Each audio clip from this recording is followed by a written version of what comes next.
7 de janeiro. Ouvir a você mesmo.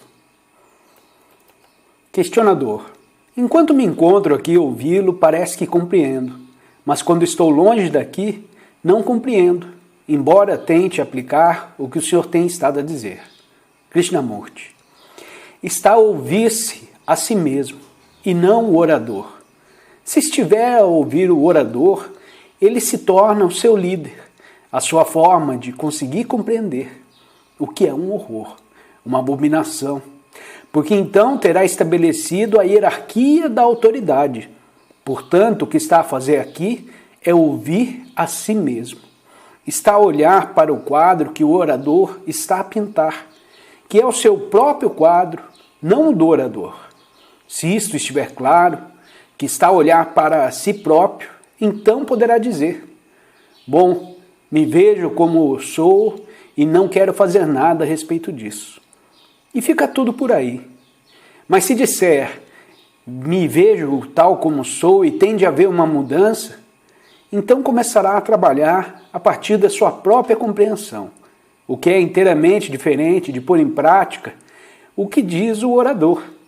Mas se à medida que o orador vai falando, estiver a ouvir a si mesmo, então a partir desse ouvir haverá clareza, haverá sensibilidade.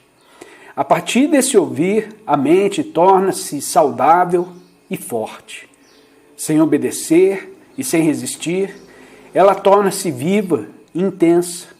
E só um tal ser humano pode criar uma nova geração, um novo mundo.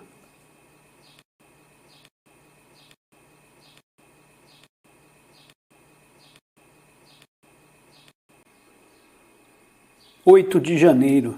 Olhar com intensidade.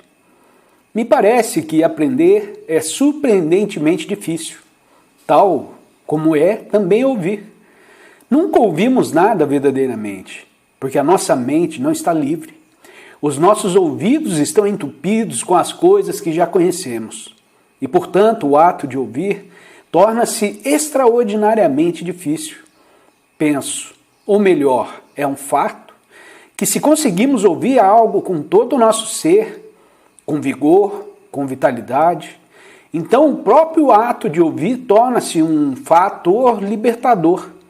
Mas, infelizmente, vocês nunca ouvem realmente, pois nunca aprendem a fazê-lo. Afinal, só aprendem quando oferecem todo o seu ser a algo. Quando vocês se entregam com todo o seu ser à matemática, aprendem.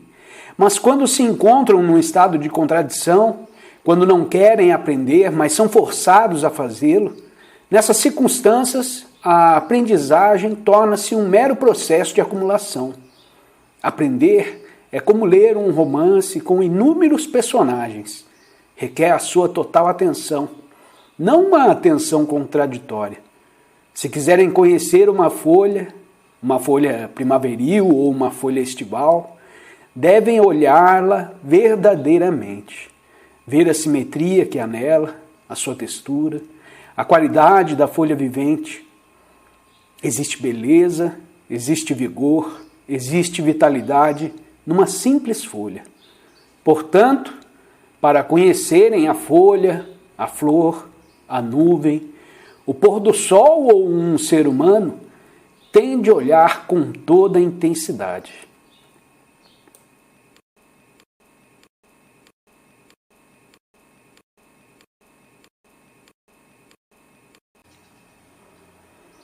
(9 de janeiro). Para aprender, a mente deve estar silenciosa. Para descobrirem algo novo, vocês devem começar a fazê-lo sozinhos. Devem iniciar uma caminhada completamente desnudados, especialmente no que diz respeito ao conhecimento, porque é muito fácil, através do conhecimento e da crença, ter experiências, mas tais experiências são meros produtos da autoprojeção, e como tal, completamente irreais e falsas. Se quiserem descobrir por você mesmo o que é o novo, não é bom carregarem o fardo do que é velho, especialmente o conhecimento. O conhecimento que tem do outro, por maior que seja. Vocês usam o conhecimento como um meio de proteção de vocês mesmos, de segurança, e querem ter a certeza absoluta de que irão ter as mesmas experiências que teve Buda, ou Cristo, ou o Sr. X. Mas alguém que está constantemente a se proteger através do conhecimento não é, obviamente, alguém que procura a verdade. Nenhum caminho conduz à descoberta da verdade. Quando vocês querem encontrar algo novo, quando estão a experimentar o que quer que seja, a sua mente tem de estar muito silenciosa, não é assim? Se a sua mente estiver apinhada, a transbordar de fatos, conhecimento, eles funcionam como um impedimento ao novo. A dificuldade, para a maioria de nós, reside no fato de a mente se ter tornado tão importante, tão predominantemente significativa, que interfere constantemente com tudo o que possa ser novo, com qualquer coisa que possa existir em simultâneo com o que é conhecido. Assim, o conhecimento e o aprender são impedimentos para aqueles que procuram, para aqueles que tentam compreender aquilo que é intemporal.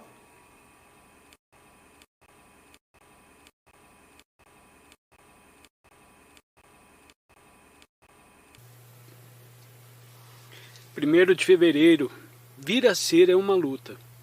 A vida tal como nós a conhecemos, a nossa vida diária, é um processo de vir a ser. Sou pobre e ajo como um fim em vista, que é o de me tornar rico. Sou feio e quero me tornar bonito. E, portanto, a minha vida consiste num processo de vir a ser algo. A vontade de ser é a vontade de vir a ser, em níveis diferentes de consciência, em estados diferentes, e nela há desafio, resposta, nomear e registro. Assim, este vir a ser é uma luta. Este vir a ser é uma dor, não é verdade? É uma batalha constante. Sou isso e quero vir a ser aquilo.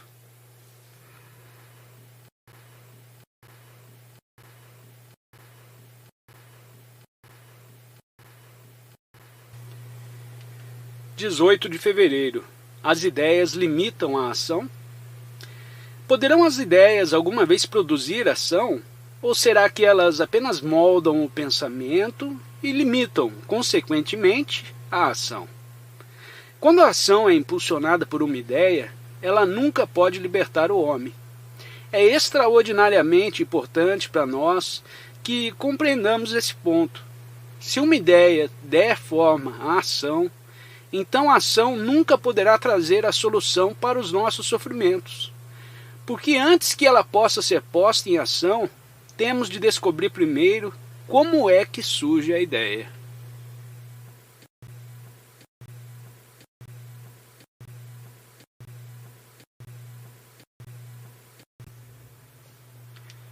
(19 de fevereiro). A ideologia evita a ação. O mundo está permanentemente à beira da catástrofe, mas parece que atualmente se encontra ainda mais próximo dela. Ao nos apercebermos dessa catástrofe iminente, muitos de nós refugiam-se na ideia. Nós pensamos que essa catástrofe, esta crise, pode ser resolvida através de uma ideologia. A ideologia é sempre um impedimento ao relacionamento direto, e isso não permite a ação. Nós desejamos a paz apenas como uma ideia, mas não como uma realidade. Queremos a paz somente ao nível verbal, o qual se encontra exclusivamente ao nível do pensamento, embora seja com orgulho que lhe chamamos o nível intelectual. Mas a palavra paz não é a paz. A paz só pode existir quando cessar a confusão que se estabelece entre você e o outro. Estamos apegados ao mundo das ideias e não à paz. Procuramos novos padrões sociais e políticos e não procuramos a paz. Estamos preocupados com a reconciliação dos efeitos e não com a erradicação das causas da guerra. Essa procura apenas nos trará respostas condicionadas pelo passado. É a este condicionamento que chamamos conhecimento, experiência. E os fatos novos, em mudança, são traduzidos e interpretados de acordo com este conhecimento. Portanto, existe conflito entre o que é e a experiência passada. O passado, que é conhecimento, estará sempre em conflito com o fato que se situa sempre no presente. Assim, isso não irá resolver o problema, mas antes de perpetuar as condições que criaram o problema.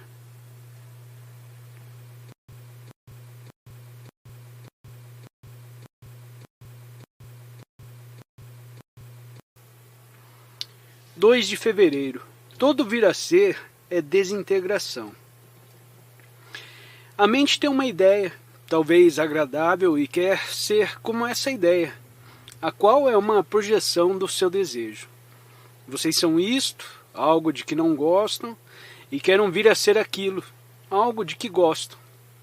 O ideal é uma autoprojeção. O oposto é uma extensão do que é. Não é de forma alguma o oposto, mas uma continuação do que é, talvez um pouco modificada. A projeção vem da vontade do eu e o conflito é a luta pela projeção. Vocês estão a lutar por virem a ser algo e esse algo é parte de vocês mesmos.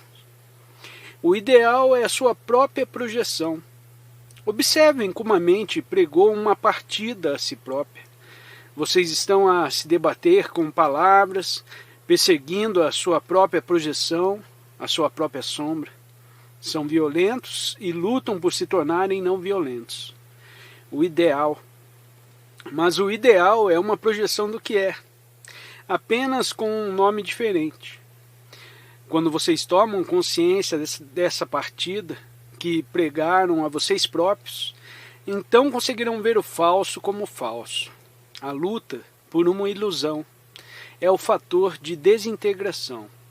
Todo conflito, todo vir a ser é desintegração.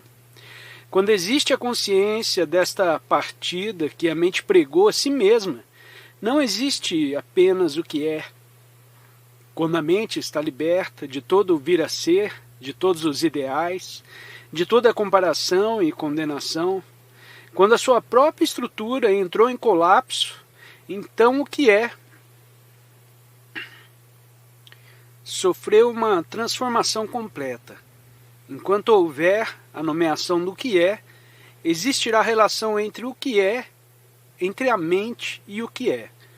Mas quando esse processo de nomeação, o qual é memória, a própria estrutura da mente, não existe, então o que é deixa também de existir. Somente nessa transformação existe integração.